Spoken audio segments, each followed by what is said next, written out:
দেখুন বন্ধুরা, আগের দিন আমি ভিডিও দিয়েছিলাম ফলস ইনফ্লো। যাদের ফলস ইনফ্লোগুলো বড় হয়ে যাবে তারা তো কেটে নতুন গাছে তো পরিণত করতে পারে, কিন্তু ফলস ইনফ্লো অনেক সময় ঝরে যায়। দেখুন বন্ধুরা, এই গাছটার ক্ষেত্রে যেমনি হয়েছে, এই ফলস ইনফ্লো নিজে থেকেই দেখুন কীরকম ঝরে যাচ্ছে। ক্যামেরাটার ফোকাস আসুক, এই যে দেখুন তিনটে ডাল, আর এই যে ফলস ইনফ্লো, দেখুন বন্ধুরা ফলস ইনফ্লোটা কীভাবে ঝরে যাচ্ছে। দেখুন, এই দেখুন পড়ে গেল।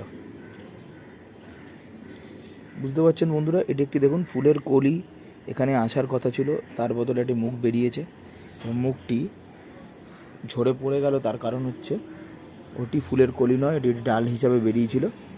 যাই হোক, এখন ফলস ইনফ্লোটা পড়ে গেল অটোমেটিক। এবার গাছটা দেখুন তিনটে মাথা হয়ে গেল। পরবর্তী বছরে এই তিনটে